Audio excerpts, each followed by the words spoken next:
Welcome to LOA Today. I'm Walt Thiessen here with Alex King and Bill G. Today is Tuesday, June the 11th, 2019. It is 8 a.m. in New York, 5 a.m. in Los Angeles, 1 p.m. in London, and 10 p.m. in Sydney. But wherever you are in the world, thank you for joining us for another episode of LOA Today, your daily dose of happy.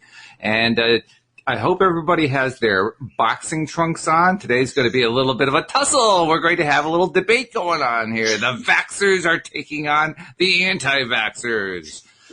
Film at 11. No, seriously.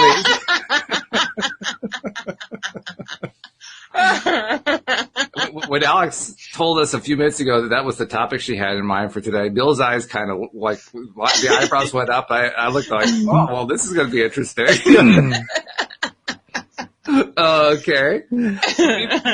But before we begin round one, I just want to get a couple of announcements in. First of all, if you're not yet a subscriber, look what you're in for. I mean, you can't get away from this stuff. It is so much fun, too. So make sure that you are subscribed to our podcast. Easy to do. Go to loatoday.net, and that's where you'll find the instructions on how to do it with your particular device. Then, of course, subscribe and share.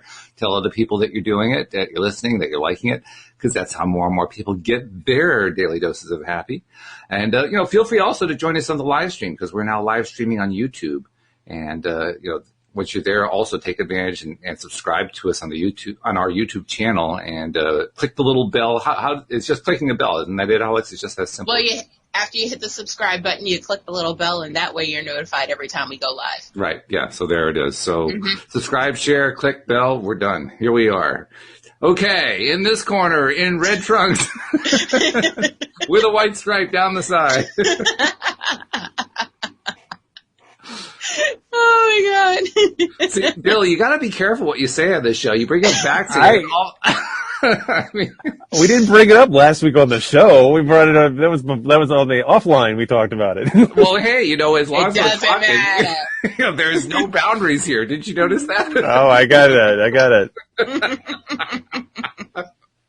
Oh, so all right.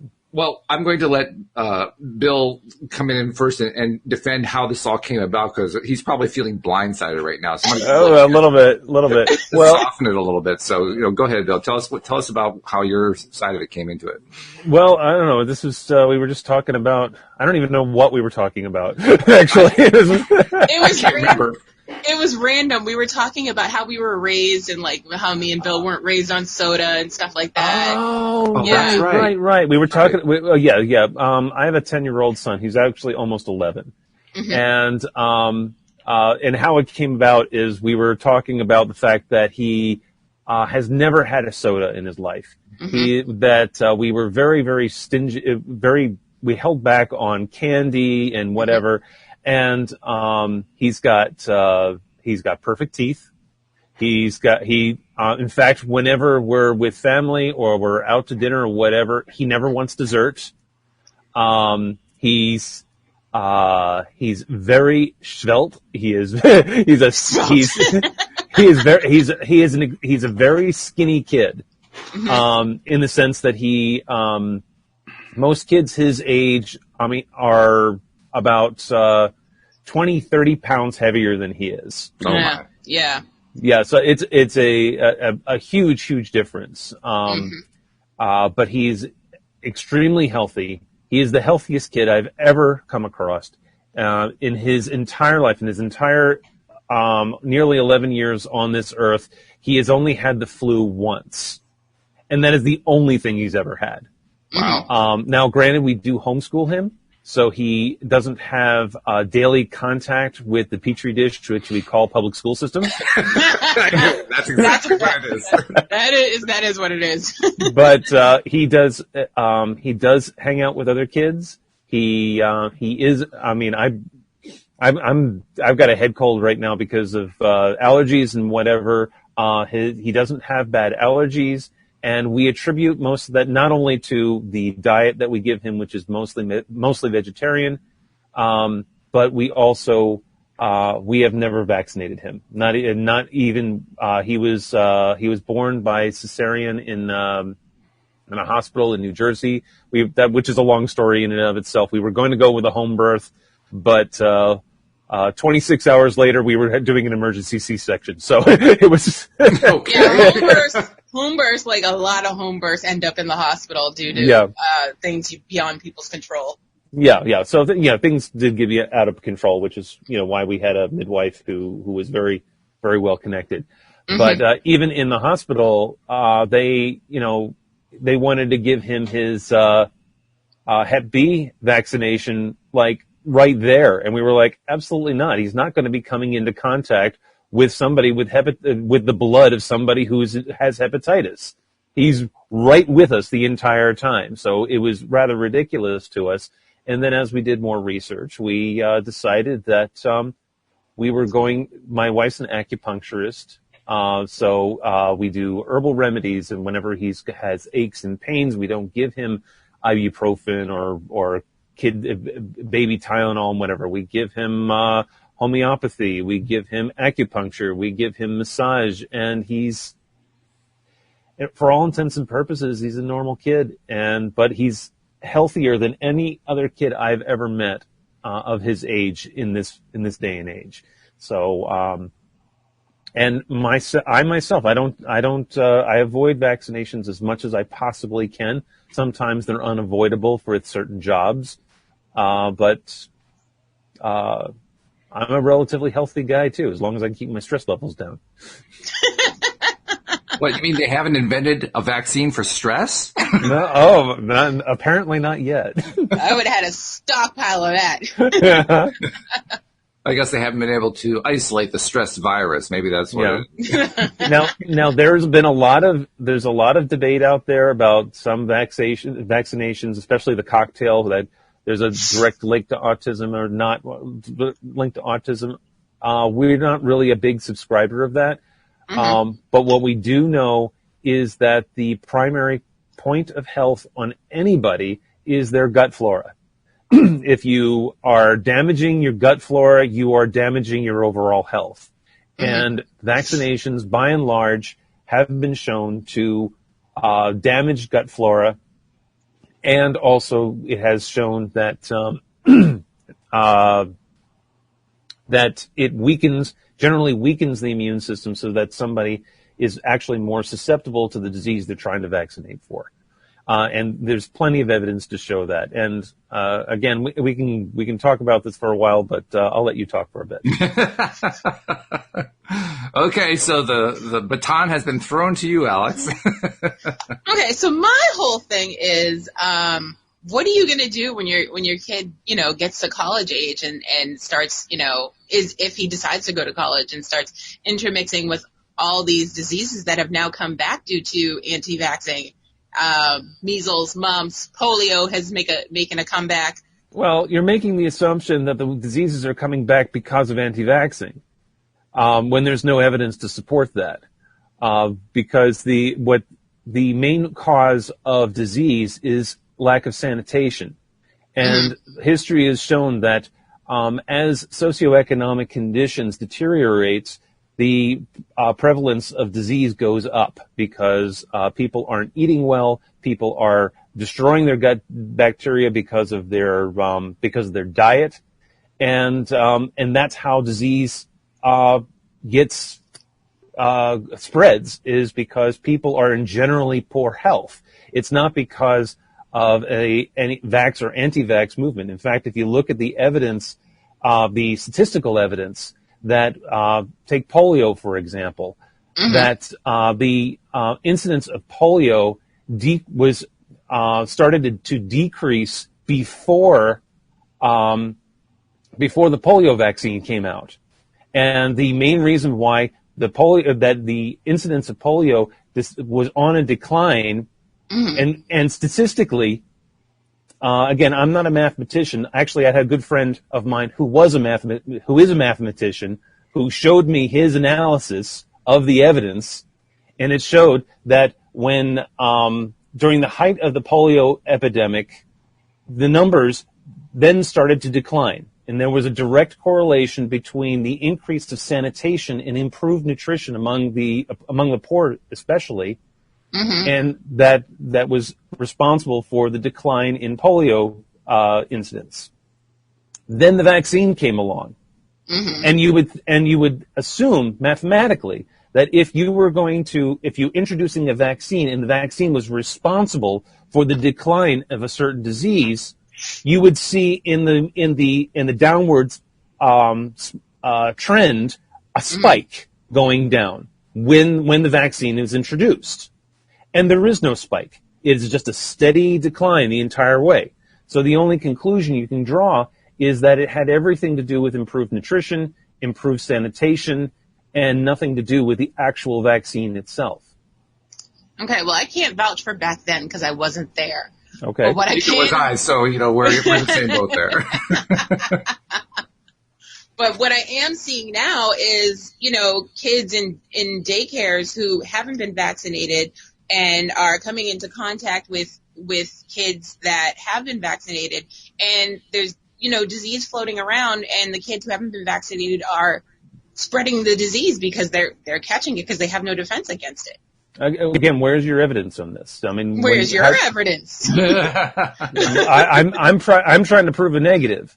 That's always hard to do. My evidence comes from my sister's daycare that her kid goes to. Her kid is vaccinated, and there are a lot of non-vaccinated kids there, and I'm not saying they're bringing in the disease, but they're definitely catching it and spreading it. Okay. So, and what is the diet of these kids like? I don't know their diet. I know what they eat at school because it's a Montessori school, so they definitely, they take care of their kids there. So they're eating very healthy at school. What they're eating at home, I do not know. Okay. So I do not know technically what their gut flora is. So right. So I don't know anybody who knows how to measure what their gut flora is. Actually, what do you do? Actually, it's a fluoroscope in there. Actually, no. It's a stool test. You can get a stool test will measure the level of different healthy bacterias in your gut flora. Okay. And well, I could nitpick that and point out, but doesn't the stool test show you what is no longer in the gut? I'm sorry. The stuff that's still in the gut is not in the stool, so it's not going to show up in the stool. No. If you do a stool sample, it measures the amount of gut bacteria and the numbers of gut bacteria because it's constantly replenishing itself. I'm using a funny way of making a point, which is the stool test approach, or any of these kinds of testing approaches, make their determinations based on what's not in them. They're measuring the amount of certain bacteria that are in high amount and other ones that are in low amounts. So when we're talking specifically about probiotics and we're talking about healthy levels of gut bacteria and whatever, that is measured. You measure that with a stool test. That is the test that you do. Okay.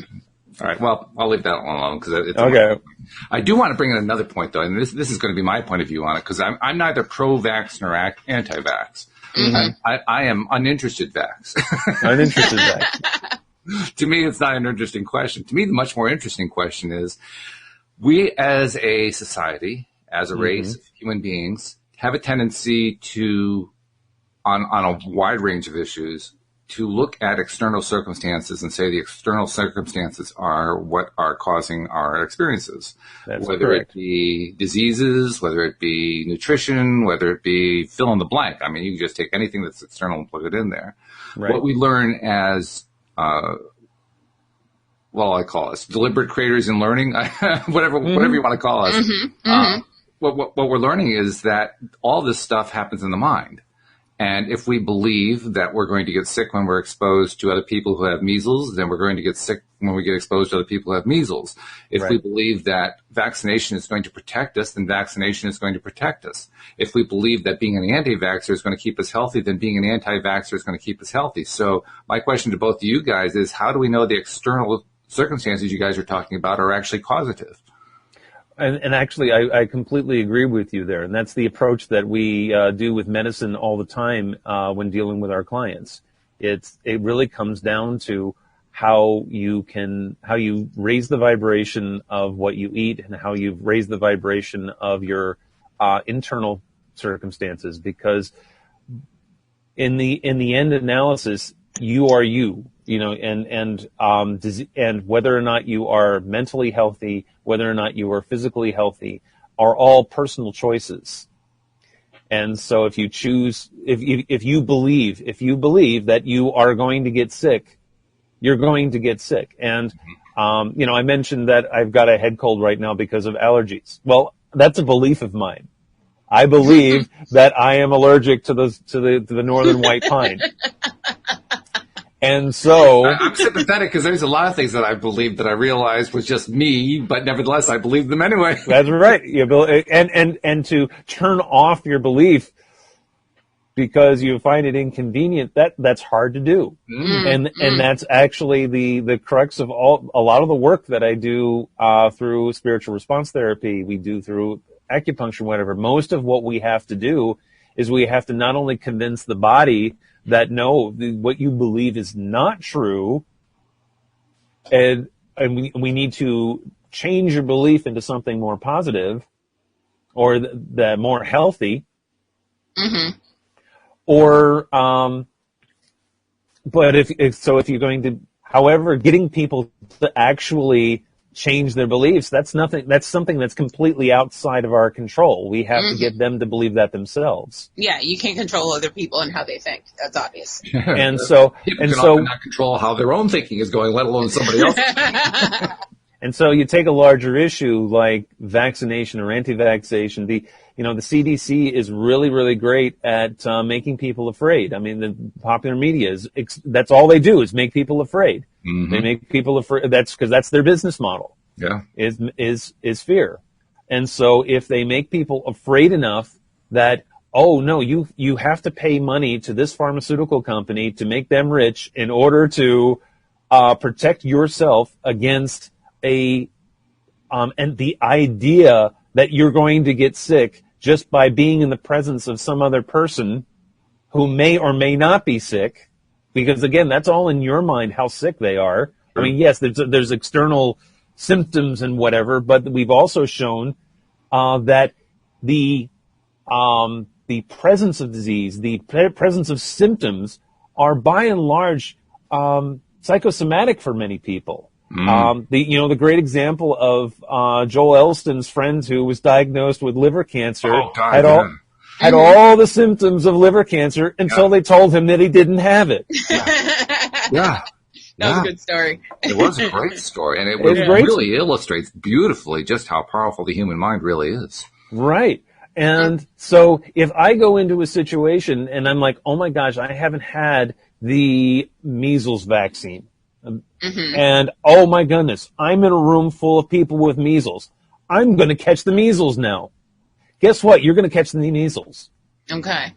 Now I go into a room with the people with measles and I'm like, I am not, they all believe that they have the measles, but I don't. And so I leave there and I don't get it. That's a very common thing too historically in the medical community, because often doctors get exposed to all these different diseases that they're treating and they don't get the diseases. Right. Why? Because they believe they're not going to get the diseases. I mean, it's just that straightforward. Now, have they ever documented that through a scientific study? I don't think so. I'd like to see them do that sometime. But I mean, they do require in hospitals. They do require in hospitals that all doctors, all nurses get the flu vaccine. But the flu vaccine statistically doesn't work. That when people get the flu vaccine, first of all, about 10-20% of them get the flu immediately. Well, that's because the flu vaccine is made from flu. Live virus. It's made from live virus. Yeah. All vaccines are made from the thing. Right.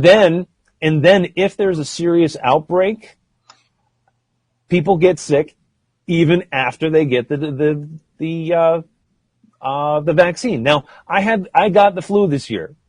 Okay, I got the flu this year. I get the flu maybe once every other year. Now, granted, I had very high stress levels at the time I got the flu because I'd recently lost my job. I was working on trying to figure out what the heck my life was going to be next. So I got the flu. My immune system was compromised due to my stress levels. Mm-hmm. And so I got the flu. An interesting thing, too, because medical science has repeatedly told us they don't know how to measure stress. And so they can't test to find out what the influence of stress is on the human body. They believe that it's there. They'll keep telling you it's always one of the causes of every disease you can imagine, but they can't tell you what role it plays, which I find to be fascinating. So and I remember very clearly when I was sick home in bed and I was like, all right, I'm going to ride this through. I got the flu right now. My wife comes in the room and she says, "You have the flu. I'm going to get the flu now too. Thank you very much." You guys have some very strange conversations, Bill. That's all I got to say. And lo and behold, she got the flu.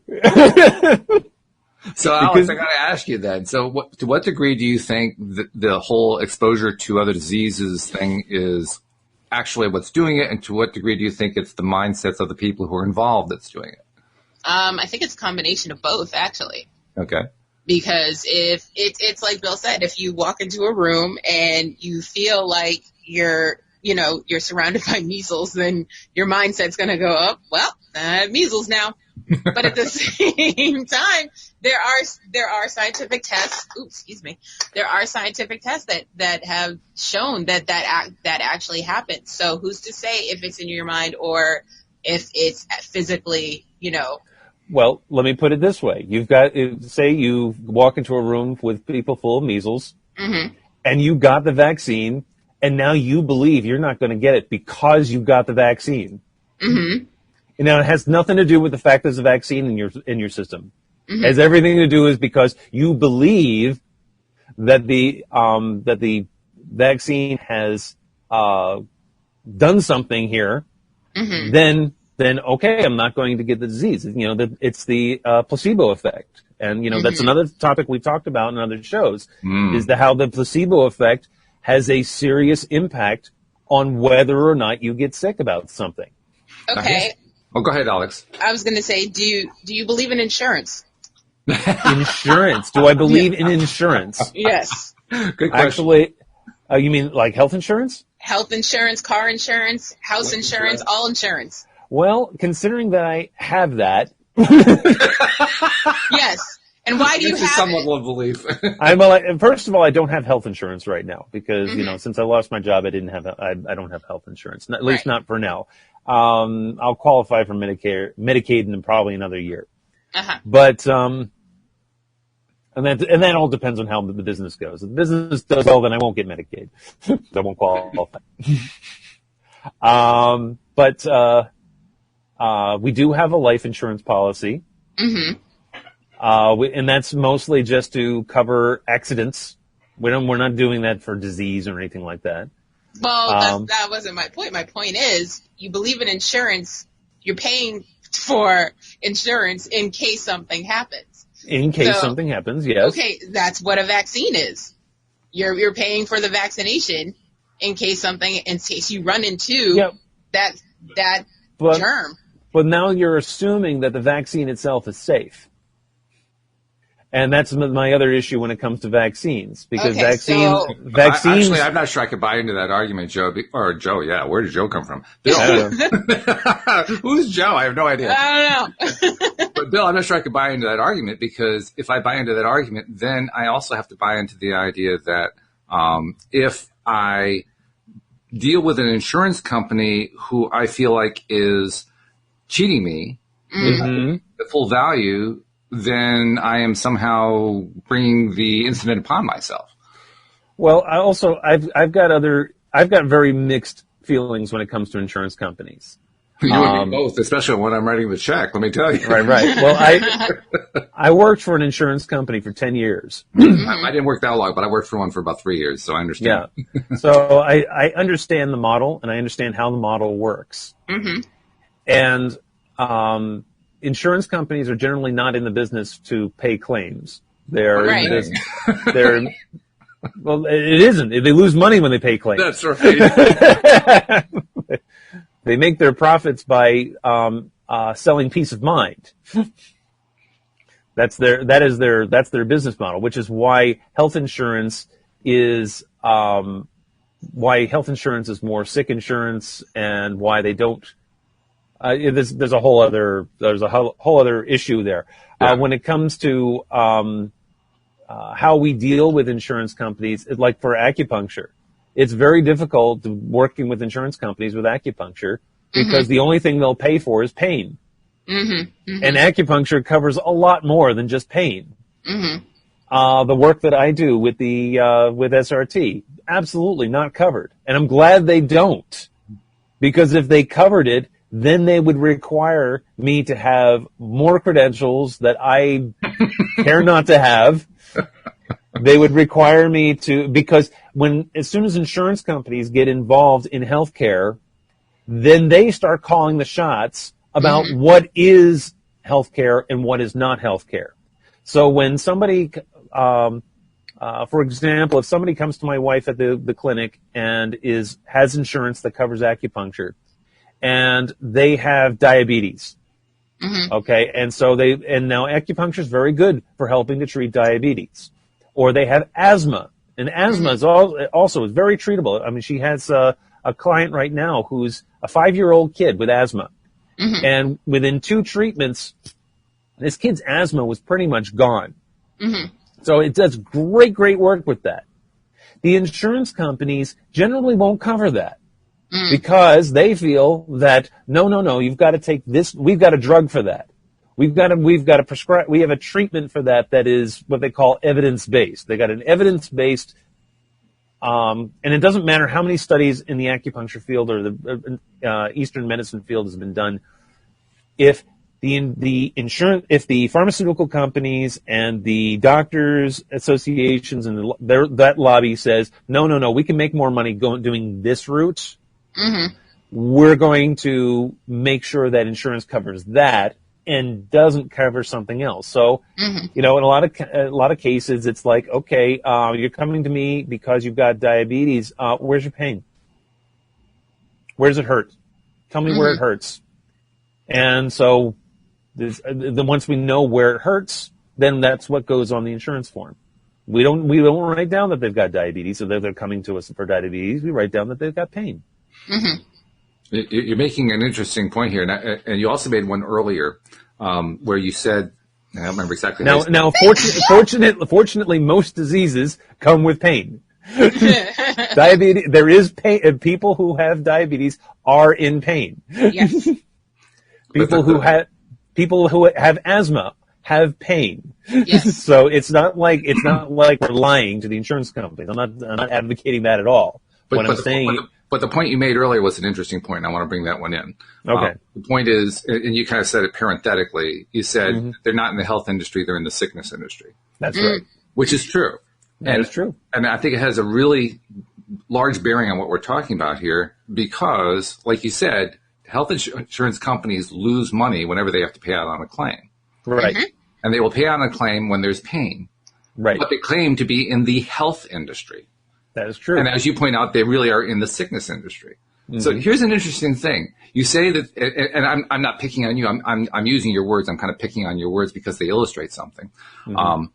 They say that they lose money whenever they pay out on a claim, but they're only interested in pain so they can pay out money. What's wrong with this business model? Well, there's a significant issue here. I mean, like you say, they're in the business of making money. So what do? They make their business model all about paying out on the thing that's going to lose money. Well, what they do then is they increase the premiums. Oh, yeah. And which then inflates the cost of healthcare. And so the pharmaceutical companies make money, the insurance companies make money, the hospitals make money, and the only people who really lose money are the people who actually need the care. Yeah, that's right. So it raises the question in my mind, what would it take for fill in the blank, insurance, hospital, doctor, healthcare, whatever you want to call it, what would it take for people to make money as a true healthcare system? In other words, not where they're paying based on pain. What would they pay based on? Now you're getting into a political discussion. You weren't in one before? I thought that's what the vax anti-vax thing was, a political discussion. It is a political discussion, which is why I'm in. I wouldn't say it was a political discussion. I feel like it's a personal preference discussion. It becomes political when you're talking about Medicare for all. And again, and the reason why Medicare for all is probably a better option is because you're taking the profit motive out of it. Make all hospitals nonprofit, make all pharmaceutical companies nonprofit. So that way they're not so interested in satisfying the shareholders. They're more interested in actually providing the service for the people. And that is the motivation. That's a nice motivation, but it still avoids the core question. The core question is, what is it that you price in order to make money in an industry that is oriented around health rather than around pain? You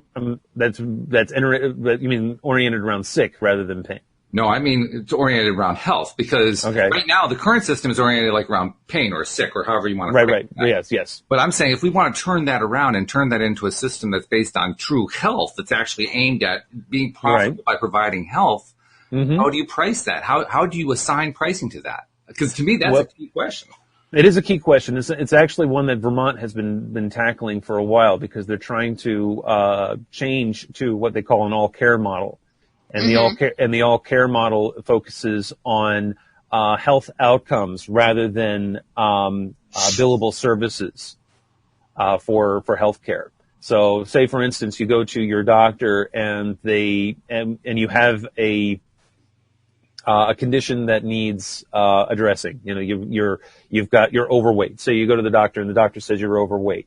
So now they could prescribe you liposuction. They can do, they can do all sorts of invasive types of surgeries and whatever to which are covered under insurance, which would give the healthcare provider a great deal of money because a liposuction, my goodness, we're talking thousands and thousands of dollars. We're talking surgery here.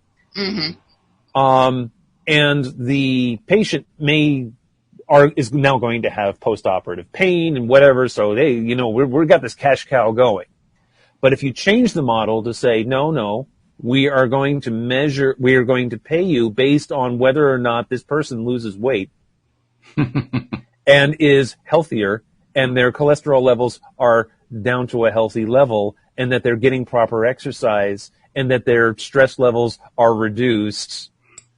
Then all kinds of warning flags right in my face when I hear that. All kinds of warning flags. Yeah, but again, you're measuring the healthcare industry and the insurance companies get compensated based off of the health outcome rather than the health the a la carte health treatment. And again, it's one that Vermont has been tackling because the devil is in the details when it comes to something like that. No kidding. Like you said, all those warning flags come out. How do you bill this? How do you bill that? And, well, not just how do you bill that. Yeah, I mean, you identify things like low cholesterol or high cholesterol or whatever. Right. But even that is based on certain assumptions. Yes, the assumptions being that it's the cholesterol that are causing certain conditions. Right. And even that's open to debate. There's a whole lot of question about that within the medical community itself, let alone outside the medical community, which goes haywire about anything that comes out like that. So again, I raised the point. How do you price this? And the reason I think that's such an important point is until we recognize the fact that there really is no better way to price it than there is for a medical doctor to decide how to measure stress, we aren't going to be able to shift the whole conversation. Right now, the conversation is all going to be about, like in the way we started here, vax or anti-vax. Which one's going to be more conducive to society for making society a healthier society? That's what you're going to be tied into. Until we switch our mentality over to what is health, we can't get out of that struggle. It's a continuing cycle. Well, we could actually. We can all decide at any given time. Time. You know what? I'm not going to buy into that argument. I'm just going to say, I'm going to focus on what I want instead. We can all do that. And maybe that's actually part of the solution from a societal point of view. But it is. Do you think so?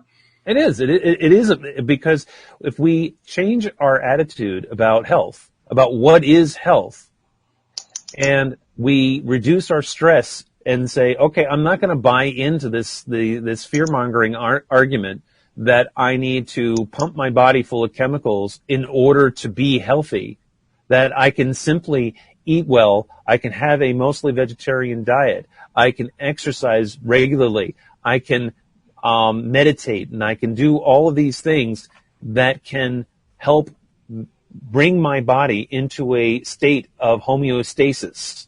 And when your body is in a state of homeostasis, you cannot get sick.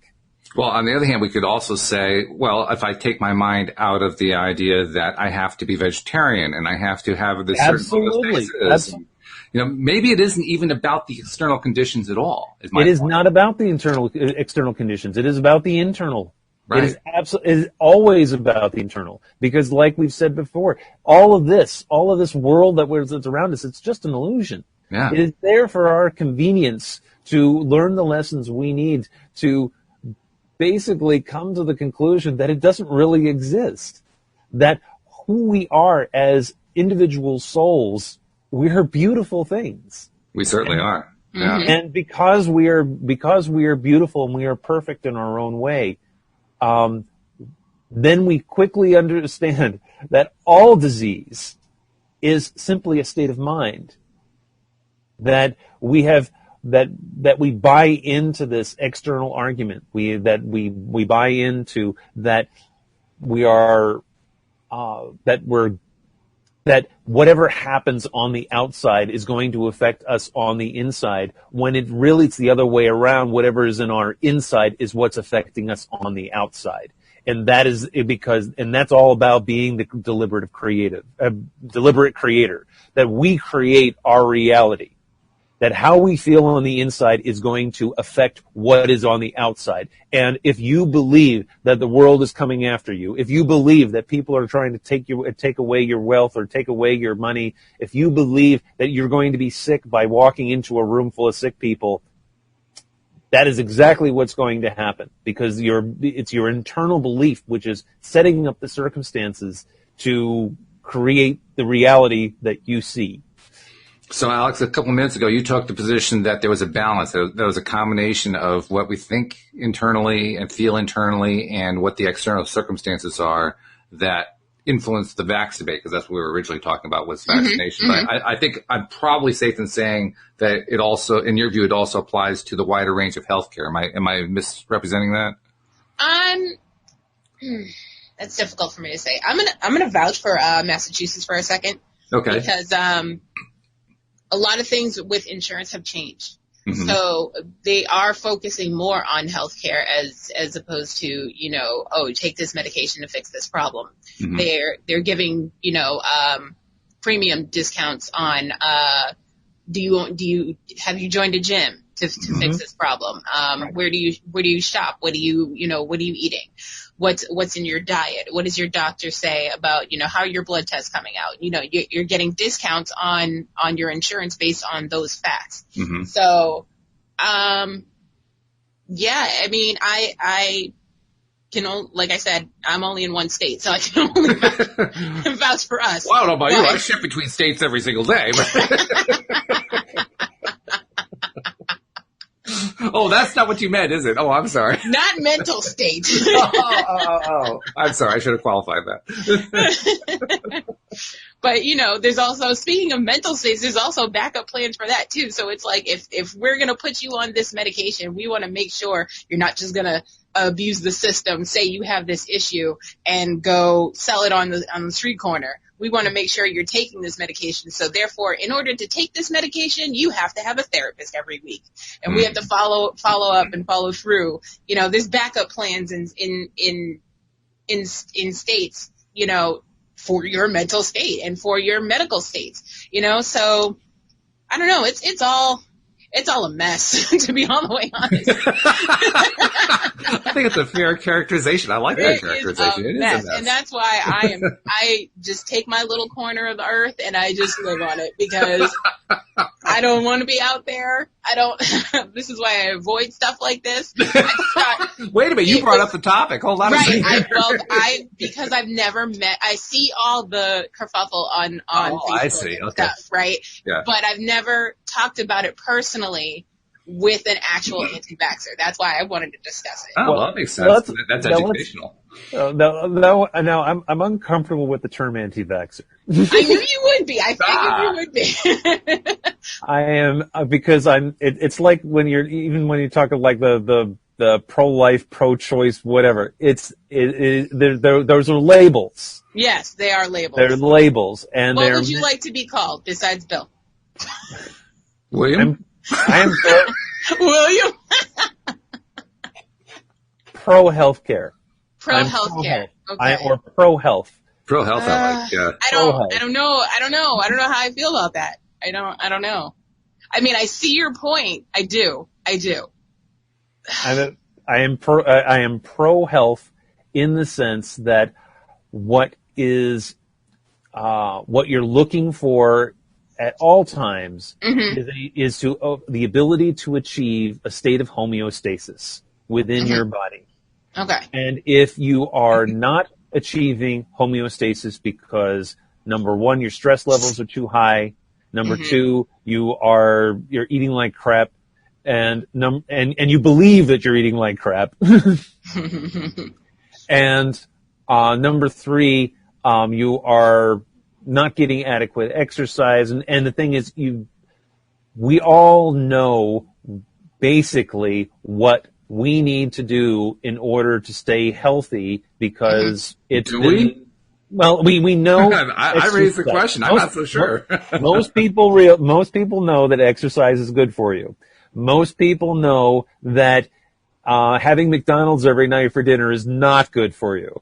That's all what you believe, though. That's true. You know, that's true. If I could have like 10 McDoubles a day and say I'm healthy and I'm fine, then according to you, that's true. So, and if I say I don't want to go to the gym and I'm absolutely healthy, according to you, that's true. If you can get past that belief, so that you can actually embrace that, then absolutely that's true. Yeah. Okay. So that I think becomes the starting point, the real starting point for what the conversation, in my opinion, should be, which is, what do we believe? Right. What do I believe about my health or lack thereof? Do I believe that if I go eat a gallon of ice cream, that's likely to put on 10 pounds? Do I believe that if I go eat a gallon of ice cream that it's going to lose 10 pounds? I believe neither. I believe you're getting your daily dose of dairy. I love it. And that's assuming that you think that dairy is good for you. I'm lactose intolerant. That's not. I am too. But that's only because we believe we're lactose intolerant. I want to speak in favor of lactose. I love lactose. It's delicious. It was delicious, but the rest of me doesn't agree with that. So there, you just underlined it beautifully there, Alex. I love the way you said that. The rest of you disagrees with you. Yeah. Ultimately, all of this and our internal connection, so that's all of us, right? Right. But you just described very beautifully how your mind says one thing and your body says another thing. Facts. We often describe that as a disconnect. It isn't really a disconnect. It's a disagreement going on. Yep. Look, there's a little argument going on inside of our health. Oh, yeah. I have food arguments all the time. Yeah. My taste buds say one thing, but my stomach says, oh, no. Isn't it interesting how we always lose those arguments, no matter which side we're on? Yep. I mean, we're consistent about that. Yes. We differ on, individual to individual. One person's going to have an argument about this, another person's going to have an argument about that within themselves. But we always lose the arguments. Yeah. And so if we're always losing the arguments, it makes me wonder, oh, geez, maybe we shouldn't be arguing. Right. That's why I don't argue with milk anymore. I just let it go. Some things you got to pick your battles, man. But there is a way though for you to get over your lactose intolerance, to energetically to get over it, that you don't have the reaction with that. But then you have to ask yourself the question, why would I want to? There's a there's a wonderful story that Yogananda once told. And it was the story of a yogi who spent years and years and years meditating. And his sole purpose was to create for himself a loaf of bread or a piece of fruit out of nothing. To just take the energy of the universe and create a piece of food in front of him. And he spent decades and decades and decades just meditating 10, 20 hours a day, just meditating to get himself to understand the fabric of the universe well enough to create this piece of food in front of him. And then Yogananda comes to him and he sees this miracle. He sees him create food out of nothing. And, it takes him like an hour to create this piece of fruit. And he says, here's my piece of fruit. And when he opens his eyes, he sees Yogananda chewing on a piece of fruit. It's like, yeah, I just went down to the market. Exactly. Yeah. And so the point of the story is that, yes, we can change the fabric of the universe and through our meditation and whatever to achieve a certain thing. But then you have to ask yourself, well, where am I devoting my energies? Where am I devoting my attentions? Is it necessary? So if, well, I'm not so sure if it's about necessary. I think your first question was the better question. Where do I want to devote my energies? What's my preference? Which way do I prefer to go? Because I may prefer to practice trying to manifest that piece of fruit out of nothing. Because that's so cool to be able to do that. Not because I want to eat it, just to see if I could do it. On the other hand, if I'm really hungry, I may just go down to the market to get the piece of fruit because it's a lot easier. It's a lot. Yes. Who's to say you didn't manifest the market being down there? You could just go to it, and there was your piece of fruit. That's no kidding. That brings me back to healthcare and saying, okay, so you're sick or what have you. Who's to say you're not manifesting the perfect doctor to help you or the perfect vaccine to get rid of that germ or whatever? That's absolutely true. Yeah, I agree with that. That's exactly what happens. Now, there is another element to this that we haven't discussed. And I was trying to debate with myself, do I really want to bring this one in? But I decided, oh, well, what the heck, go for it. There is the belief that you can make me sick. I can make you sick. No. No, what? I mean, what does that mean, no? There's a lot of possible meanings for no there. I mean, you and me, like right now, like, no, I can't make you sick. Well, I mean, if we're in the same room, for instance. Or, we're in the same room. Or we share the same sandwich or something. I don't know. Germs do travel. However, if I'm trying to, like manifest you sick, that won't work. It just won't work. And it doesn't work because what? Because you can't control other people. Mm-hmm. So how did you get sick then? Well, germs are that's part of the body that don't listen to us. You know what I mean? Like, you can't argue with germs. Sure you can. Sure you can. Well, I feel germs are always out there. Bacteria is always out there. Atoms are out there. Like that's just, it's not just part of the world. Thing is, and that's part of the flaw in your thinking here is that the germs are not out there. They're in you. Every disease, every bacteria, every disease, bacteria or virus is already inside of you. It already exists within your gut flora. Mm-hmm. Whether or not you give that disease, that virus or whatever you give it power, is up to you. And when you give it power, then you get sick. Well, I'm not so sure it's a flaw in our argument, because I think what she's arguing is that germs are everywhere, and I think that's true. They're just inside of you. They're also they're in many, many different places. But exposure to certain diseases is not necessarily the point. I mean, yes, you can get, if you have exposure to something, you can give whatever's already inside you a little bit of strength, but most of the time, 99% of the time, you get sick because you've given the upper hand to that particular disease in you, which is another reason why antibiotics are so bad for you for the most part. Well, wait. No, I only take antibiotics when I absolutely have to. I got to stop you there for a second, though, because there's a problem that I have with what you're saying. Once again, I think this is an example of us externalizing our systems. Right. Mm-hmm. It isn't about the germs, I don't think. I mean, unless we decide that it is. It's our decision that makes it about the germs, not the germs themselves. There's nothing inherent in a germ that makes people sick, I don't believe. I think it's our belief that does it. Yes. Our belief that our belief that there is some external cause. There's some reason that I got sick that has nothing to do with my thought process. It wasn't me. I was the innocent victim here. Right. It made me, this thing out there made me sick.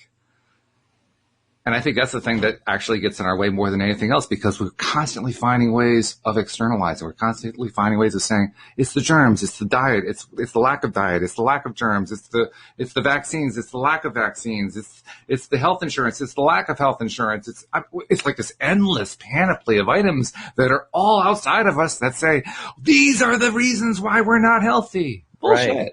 And what do all those items have in common? They're outside. and they're all fear-based. And they're all fear-based, that's right. And they're all fear-based. It's all, I'm afraid I'm going to get sick, I'm afraid of whatever. Right. Speaking of fear-based, that brings me back to my original point. We keep coming back there, it's cool. Yeah.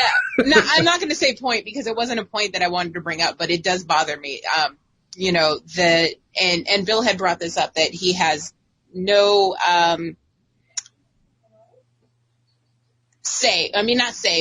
no personal opinions on whether vaccinations cause autism. And that is something that is fear-based, and I totally disagree with, because it logically it doesn't make any sense, because there are kids that have been vaccinated and not vaccinated and both have autism. So there's no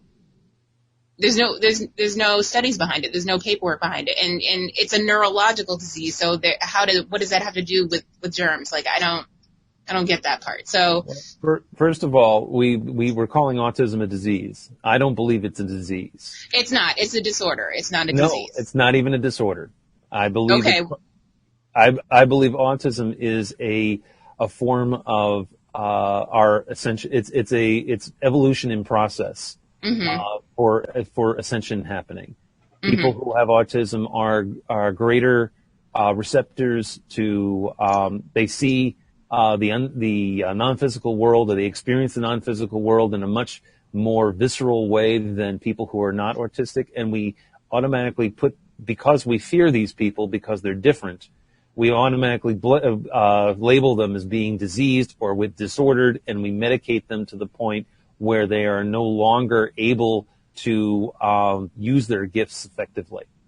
And that's my opinion, only because I've been working with an autistic client for almost 7 months now, and he is one of the most brilliant people that you'll ever meet.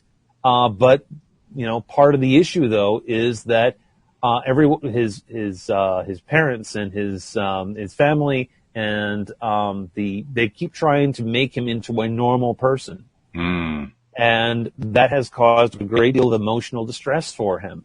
And because he doesn't have the ability to contain his emotions as well as other people can, because he's different, he has abilities which are different than you and me.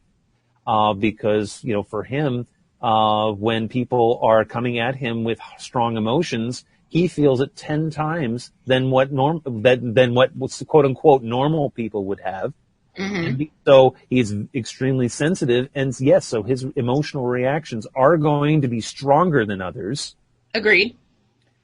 But again, it's part of an evolutionary process. It's not a part of it. These people are breaking out and making and being more sensitive to the non-physical world, and so the rest of us say, "Oh no, that's abnormal. We got to throw some medication at it. We got to make them feel as if they're broken, when in fact it's part of the evolutionary process, which is again why I see very little connection between the vaccination argument and autism. Because my experience with it is that it's an evolutionary process, and we just gave it a convenient label because again, it's all about fear. It's all about making people afraid. The reason why we didn't vaccinate my son isn't because we were afraid he was going to get autism. Mm-hmm. We decided not to vaccinate him because we wanted to take a different approach. We don't want him to be afraid. And the thing is, he is not afraid. If I had him right here with me right now, and you asked him, "Are you afraid of getting any measles, rubella, whooping cough, whatever?" If you asked him if he was afraid, not a bit, not one little bit. He approaches life absolutely fearless. Mm-hmm. Okay, that's fair. Yeah, and that's really reassuring too, because it's one more example of a child who's being raised outside of the realm of fear. Mm-hmm. Right. However you want to frame it, that's really the beauty of it. When we grow up believing in ourselves and connected, maintaining our connection that we all have to that source, and feeling good about it, and feeling good about what's going on, and every time that we make a choice, we're choosing in favor of what we want, not against what we want, or at least most of the time. My God, what a great way to live. So, I mean, it's wonderful to see kids growing up that way today. And I can only imagine that it's going to lead to some results that we can't even begin to imagine yet. I mean, just stuff's going to start showing up, and we're going to say, "Oh, where did that come from?" It absolutely blows our mind, because the other night we were at a panel discussion of kids who were homeschooled all the way through high school. And because people submitted questions ahead of time, because these are mostly parents who are homeschooling their kids. Right. And Wyatt's almost 11 years old. He's halfway through 6th grade. He's going to be hitting 7th grade soon. And so we're thinking, oh my gosh, he's not going to, be in public high school. He may not go to public high school. He's not going to experience prom. He's not going to experience, these things that are part of our everyday, most of us who went through the public school systems or even the private school systems, we have certain experiences, shared experiences and we're like, well, he's not going to have that. Is he going to be okay? And so the panel consisted of 4 recent high school graduates or recent college graduates who went through homeschool for all the way from kindergarten through high school. And man, was that a eye-opening experience to talk to these kids, how they had such control over their lives and how well adjusted they are. And one of the questions was, did you guys go to prom? And the answer across the board was, why would we want to do that? Yes, right. What a ridiculous traumatized on my own prom. I understand that answer completely. Right. Why would I put myself through that? And these kids, they sometimes had to take school classes over at the public high school, like driver's ed and that kind of thing. And they hated it because they could not, they had such a hard time relating to kids their own age, and they couldn't understand why they were disrespectful to their teachers, blah, blah, blah, blah. All the things that we remember from our childhoods in high school, how cruel kids were to each other, and how teachers were treated terrible by I was a public school teacher myself. I know how bad those kids treated me. So, and then you talk to these kids and they're like, oh yeah, we did school 2, 3, 4 hours a day at the most. And then we got, they got to do apprenticeships. They got to hang out with adults. They got to take college courses.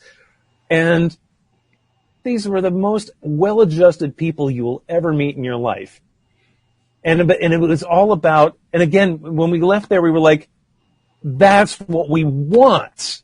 That is, and you go in there with the fear saying, oh, we want him to go to public high school because we're afraid that he won't have the same experiences that we had. And then we leave there saying, wow, those shared experiences really sucked.